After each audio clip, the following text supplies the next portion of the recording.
ये ट्रांसफार्मर स्व प्रेरण सेल्फ इंडक्शन के सिद्धांत पर कार्य करता है, जबकि ट्रांसफार्मर के सिद्धांत पर उसको बोलते हैं सह प्रेरण और ये स्व प्रेरण सेल्फ इंडक्शन। आता है सिंगल फेज सप्लाई के वोल्टेज को स्टेप अप और स्टेप डाउन। स्टेप अप इसकी रेंज होती है, जैसे 240 वोल्टेज को 270 तक या स्टेप अप कर सकता है और 240 वोल्टेज को 1 वोल्ट तक क्या कर सकता है। गवर्नमेंट ITI खुर्द के यूट्यूब चैनल पर आप सभी प्रशिक्षणार्थियों का हार्दिक स्वागत है। आज के प्रैक्टिकल में हम ट्रेड इलेक्ट्रीशियन का जो प्रथम वर्ष में ट्रांसफार्मर का चैप्टर है उसका प्रैक्टिकल करवाने जा रहे हैं। प्रैक्टिकल का नाम है ऑटो ट्रांसफार्मर से कैसे वोल्टेज को परिवर्तित किए जा सकता है। ऑटो ट्रांसफार्मर क्या होता है, ट्रांसफार्मर क्या होता है, इसके बारे में आपको बताएंगे इस प्रैक्टिकल के माध्यम से। अब आपको पहले तो ये पता होना चाहिए कि ट्रांसफार्मर क्या होता है। स्थिर युक्ति होती है जो AC वैद्युतिक ऊर्जा को स्टेप अप और स्टेप डाउन का कार्य करती है। ट्रांसफार्मर में 2 वाइंडिंग होती हैं, एक प्राइमरी वाइंडिंग एक सेकेंडरी वाइंडिंग, जबकि ऑटो ट्रांसफार्मर में एक ही वाइंडिंग होती है जो प्राइमरी का भी कार्य करती है और सेकेंडरी का भी कार्य करती है। स्टेप अप ट्रांसफार्मर वो ट्रांसफार्मर होता है जो कम वोल्टेज को अधिक वोल्टेज में परिवर्तित करता है। स्टेप डाउन ट्रांसफार्मर वो ट्रांसफार्मर होता है जो अधिक वोल्टेज को कम वोल्टेज में परिवर्तित करता है। जबकि auto transformer single phase supply को स्टेप अप भी करता है और स्टेप डाउन करता है। परिवर्तन एक वाइंडिंग होती है, जबकि ट्रांसफार्मर में 2 वाइंडिंग होती है, प्राइमरी और सेकेंडरी।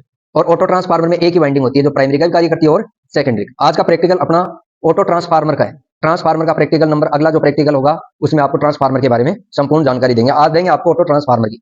यह है ऑटो ट्रांसफार्मर, यह इसकी है वाइंडिंग। इस ट्रांसफार्मर में 5 टर्मिनल निकले हुए हैं बाहर, 2 इनपुट और 3 आउटपुट। 3 आउटपुट से 2 आउटपुट अपने को निकालने। प्रथम 2 पॉइंट है, इसमें आपको इनपुट सप्लाई देनी है और आउटपुट में जो 3 टर्मिनल है इनमें एक तो कॉमन है और एक EMF वाला। इन 2 से अपन सप्लाई आउटपुट में निकालेंगे। यह है tapping switch, variable tapping switch. इसको घुमाकर वोल्टेज को स्टेप अप और स्टेप डाउन कर सकते हैं। इस ट्रांसफार्मर की रेटिंग है, यह ट्रांसफार्मर की रेटिंग इधर लेके आओ कैमरे को।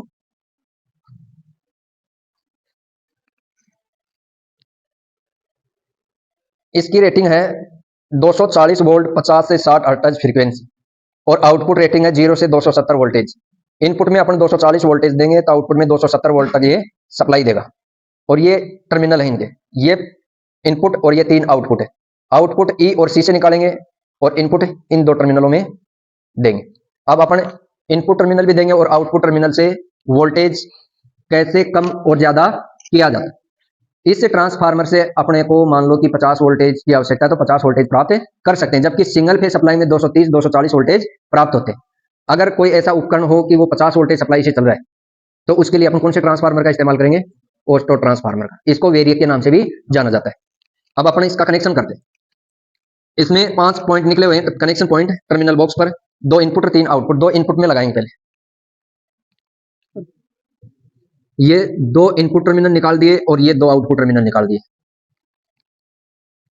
ये एक तो कॉमन में लगाया और एक ई में, ये तो आउटपुट, ये 2 है इनपुट।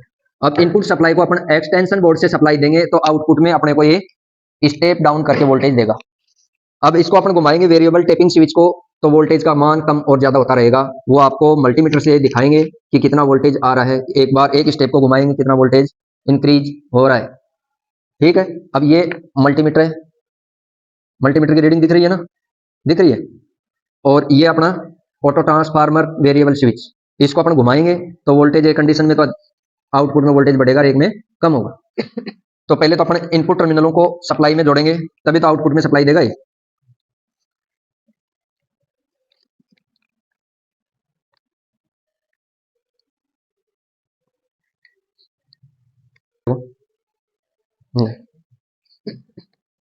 ये 2 तार आउटपुट में टच करना आपको। इनपुट एक्सटेंशन बोर्ड से इस ट्रांसफार्मर को सप्लाई मिल रही है, आउटपुट टर्मिनल 2 है मेरे पास। इन टर्मिनलों को मल्टीमीटर से कनेक्ट करेंगे तो मल्टीमीटर में आउटपुट वोल्टेज दर्शाएगा।